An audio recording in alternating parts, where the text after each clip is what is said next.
Dodge City and in the territory on West, there's just one way to handle the killers and the spoilers, and that's with a U.S. Marshal and the smell of Gunsmoke.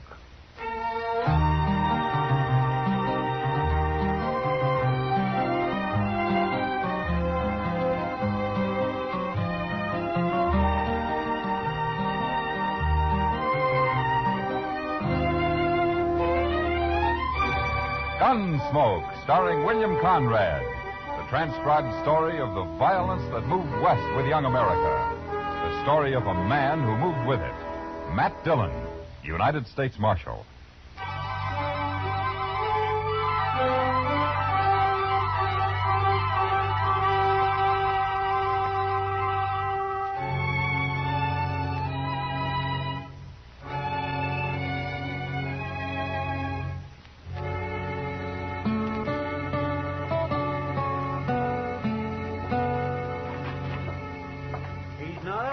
Dillon. He's just plain vanished. And there's no note anywhere, Chester? No, sir, nothing. I looked again, all over. Well, it's 2 days now. That isn't like Doc. I still think he's just gone off on an emergency out in the country somewhere. Well, maybe, but he's always left word before. Well, what'll we do, Mr. Dillon? I don't know. Might start asking people, Chester. Try the saloons and the store and maybe the depot, huh? All right, sir. I'll go right now. Well, I do declare. What? Riding right up Front Street is as big as life. What? Why, that old devil.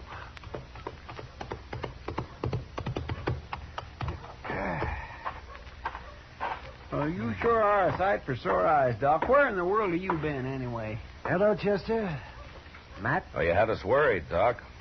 Oh, that's so? Well, you've been gone 2 days. I know. Next time, leave word, Doc. I will. I surely will. If I can. Well, it sure would save us a lot of Wait a time minute. running What do you around. mean, Doc, if you can? Just that. If they let me, I'll leave word. Come on inside, huh? Okay, Doc, I'm curious. You want to tell me about it? Well, I can tell you part of it, the least important part. I made a promise about the rest. You know how it is, man. No, but you tell me. Well, the other night, Wednesday it was, I was peacefully asleep on my couch when a couple of riders tromped right into my office. They said a man was hurt bad on a place out past Fort Dodge. So naturally I got up and went along with them. Well, then why didn't you leave a note and say so? They told me not to. They told you what? Let him talk, Chester. Of course, I figured then it must be a shooting. But my job is to take care of everybody, sinner and saved alike. And so when we finally got to this place the next day... What place? That's part of what I promised not to tell, Chester. Oh, my. But like I was saying, there was a young man there who'd got himself shot in the back. The bullet lodged right in his spine. I dug it out and did all I could for him. And then I just sat there for quite a spell. And then I put my things away and I walked out into the other room. Well, Doc, how is he? I did what I could.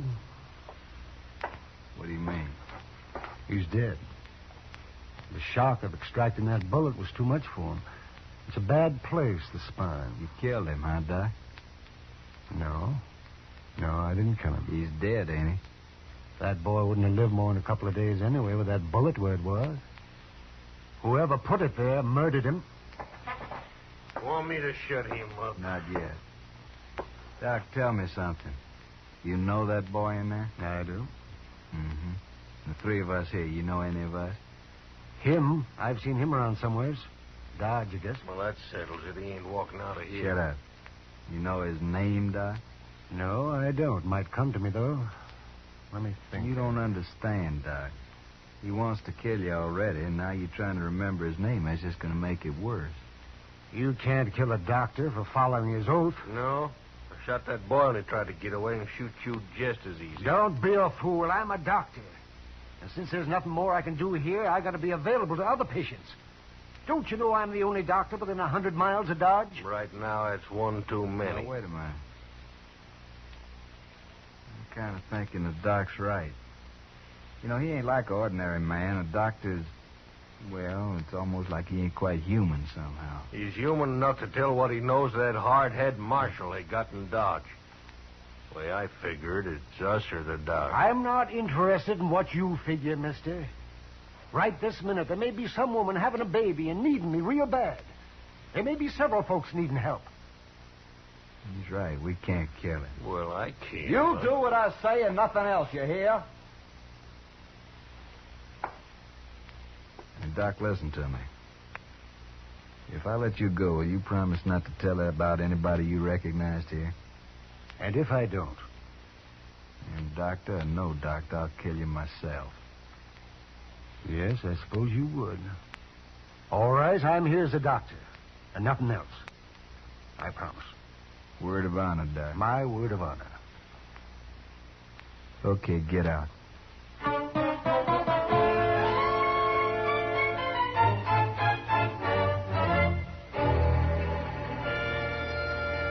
Well, that's quite a story, Doc. Oh, you played it right smart if you ask me. Who were they, Doc? Well, I only recognize one of them, Chester, besides the man they'd shot. Have you thought of his name yet?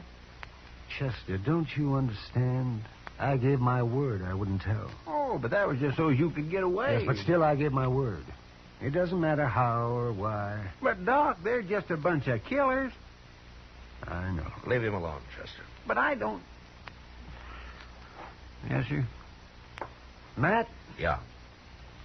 wouldn't you do the same if you were in my boots? That'd be a hard choice, Doc, but... Yeah, I suppose I would. I think any man would. Leastwise, any man of honor. I guess I wasn't really thinking about it that way. Well, I'm going to get myself some sleep. Matt, that was a good boy they murdered. I hope they hang for it. God bless them. How are we ever going to find him, Mr. John? I don't know, Chester. We don't even know who they killed. And just think, Doc could lead us straight to him right now. It isn't making the Doc happy, Chester. No, sir, it sure isn't.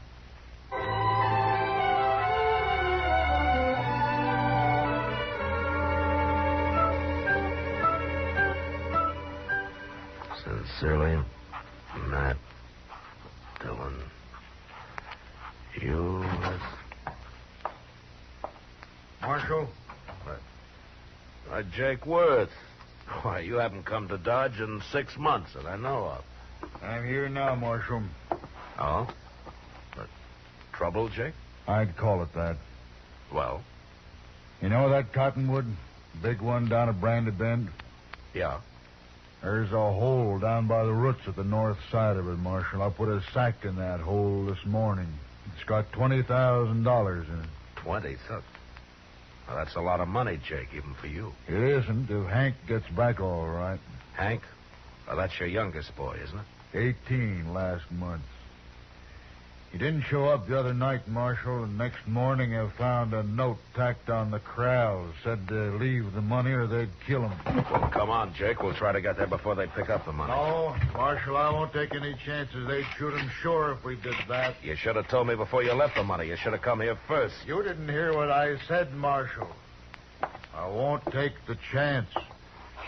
All I want now is for you to watch for anybody who turns up rich around here. Jake, listen to me. You listen to me, Marshal. Nobody's going to do a thing till Hank's back safe on the ranch.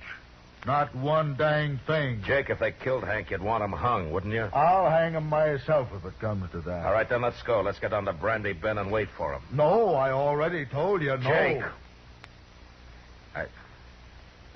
I think Hank's dead. You what? I think they've already shot him, and he's dead. What are you talking about? Where is he? I don't know. And how come you think he's dead? Well, I can't tell you. Marshal, I've had about enough of this. Look, we're wasting time here. Come on, Jake. I'll tell you what I can on the way to the river. You better, by heaven, or one of us ain't never going to get to the river.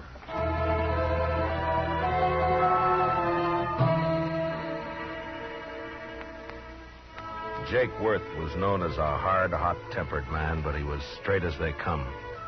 He'd made one fortune in Texas cattle and another in buffalo hides. And now all he wanted was his ranch and his 3 sons to work it with him. The Worths were good men. They didn't cause any trouble. And they worked hard. It wasn't easy to tell Jake, but without mentioning Doc, I said what I could. And when we reached the Arkansas, we hid our horses in a clump of bushes and worked our way on foot up to the big cottonwood. And then we saw it. That's him. That's Hank.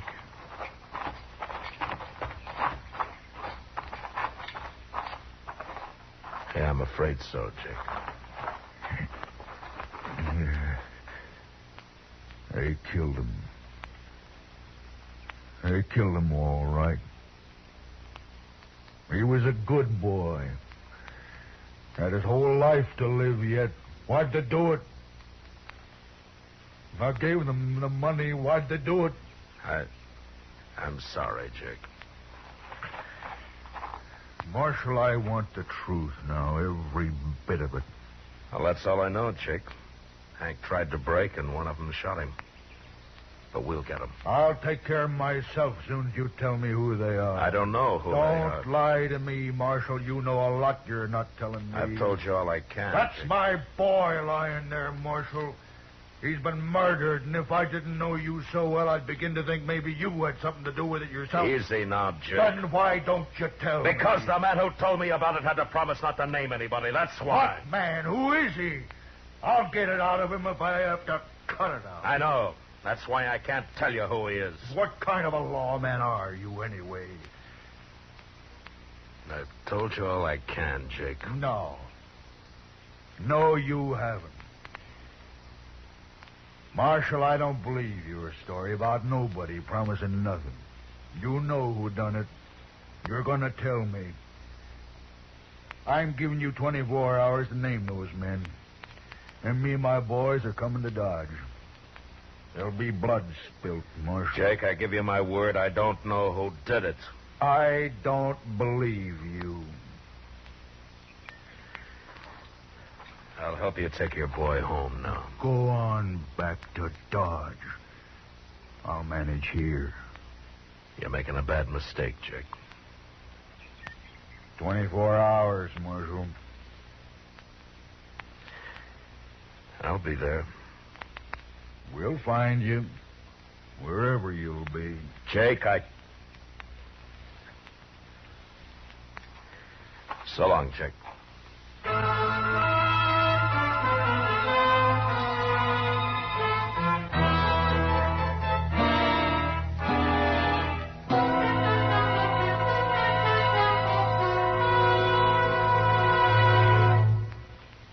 Ladies and gentlemen, at the conclusion of tonight's show, our star, William Conrad, steps out of the character of Matt Dillon to bring you an announcement which we are certain will be of great interest to all our listeners. So be sure to listen at the close of tonight's program for a special message from William Conrad. And now the second act of Gunsmoke.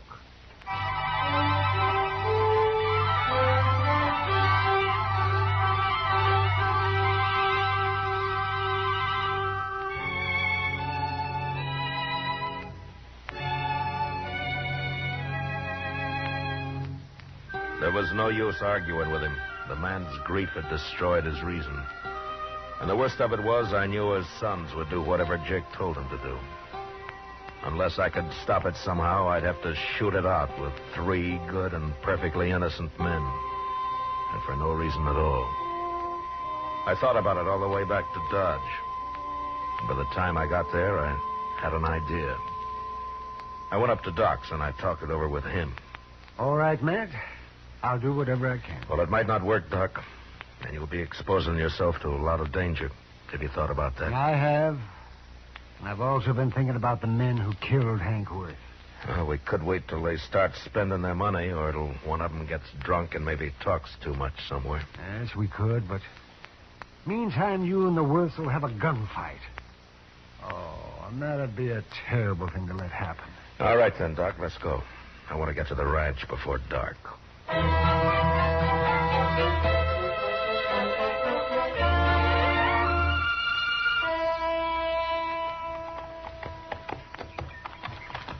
Well, Matt, I haven't been out here since Mrs. Worth died. Must be 4 or 5 years now.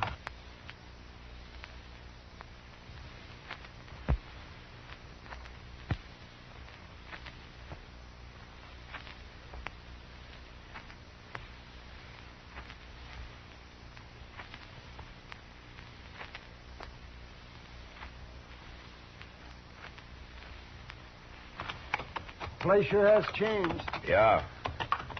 I don't see anybody around, do you? Well, maybe they saw us first. Maybe they're hid out. Yeah, maybe.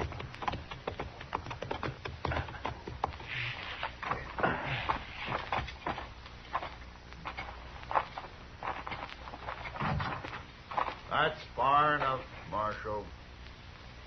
Watch it, boys. If he makes a move, shoot. Yes, Jake. Jake, I came here to stop a shooting, not to start one. You can stop it, Marshal. Just tell me who killed my son.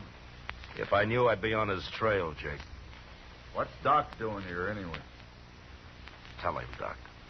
I took the bullet out of Hank just before he died. What? That's right, Jake. Now come down here where we can talk like friends, and I'll explain it. Stay where you are, boy.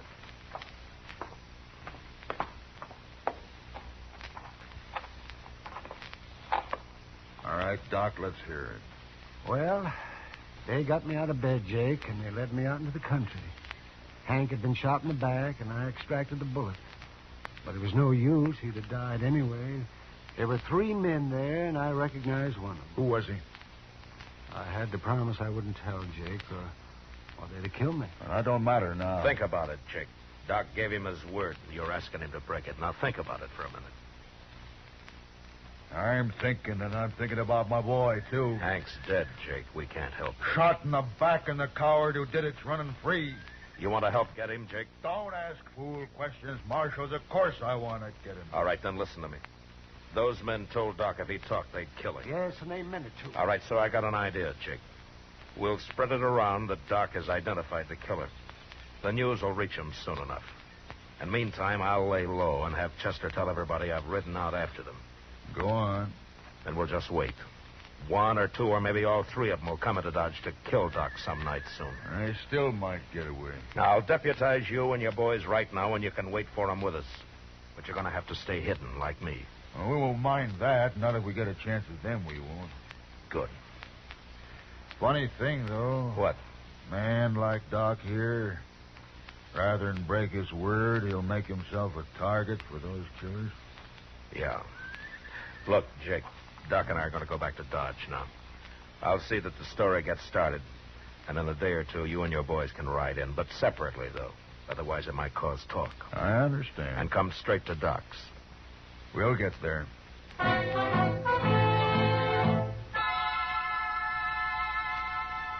For the next few days, Doc never left his office. I figured that'd make him look scared and draw the killers right into his place.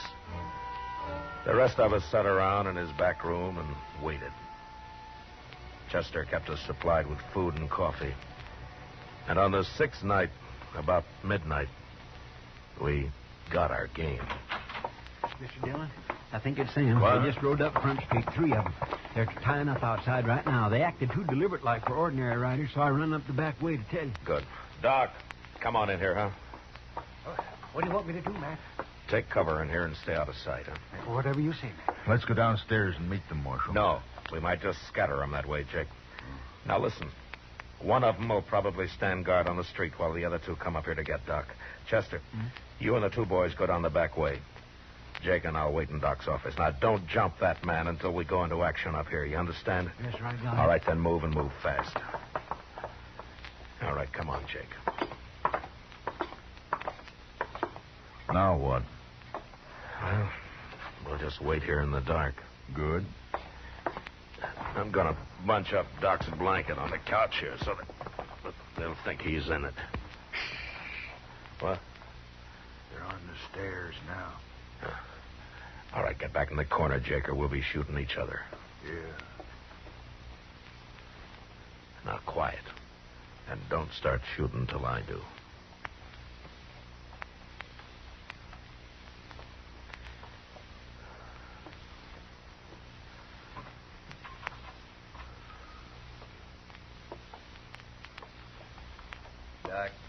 wake up, you lying dog. Let's just shoot him and get out of here. Wait, he ain't here. What? Get your hands up. You're under arrest. Both of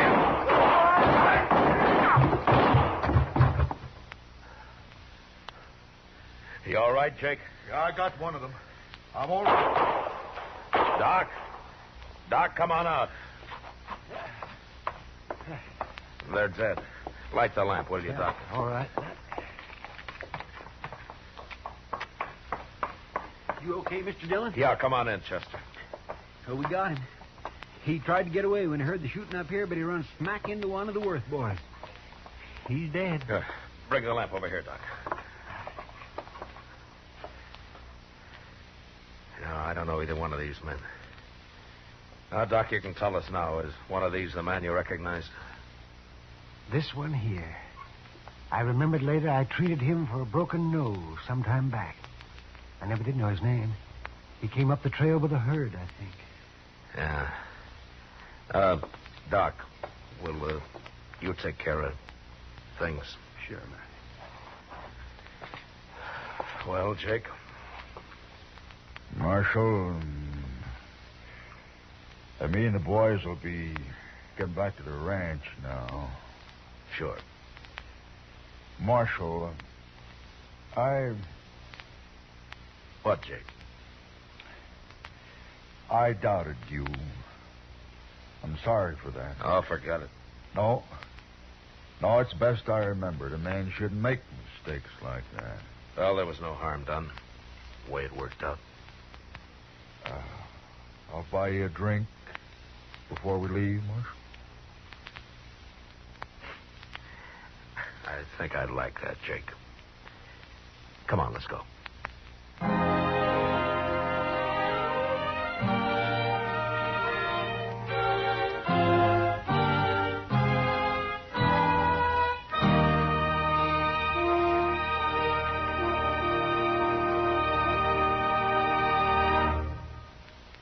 Now, a special announcement.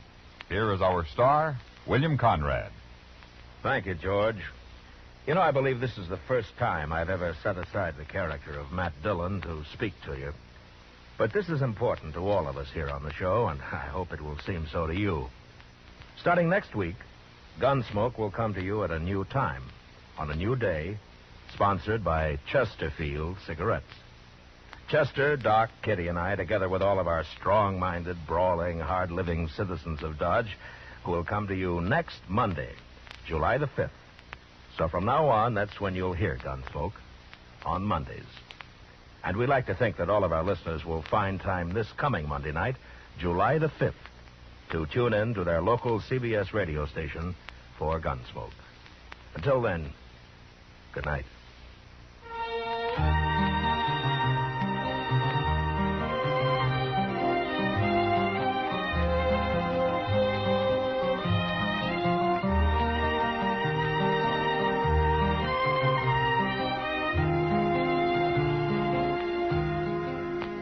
Gunsmoke, transcribed under the direction of Norman Macdonnell, stars William Conrad as Matt Dillon, U.S. Marshal. Tonight's story was specially written for Gunsmoke by John Meston, with music composed and conducted by Rex Corey.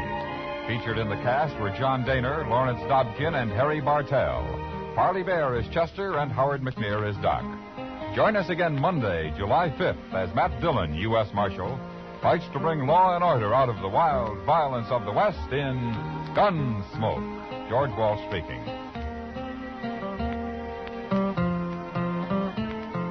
For the top tunes of rural America, hear Saturday Night Country Style every week on the CBS Radio Network.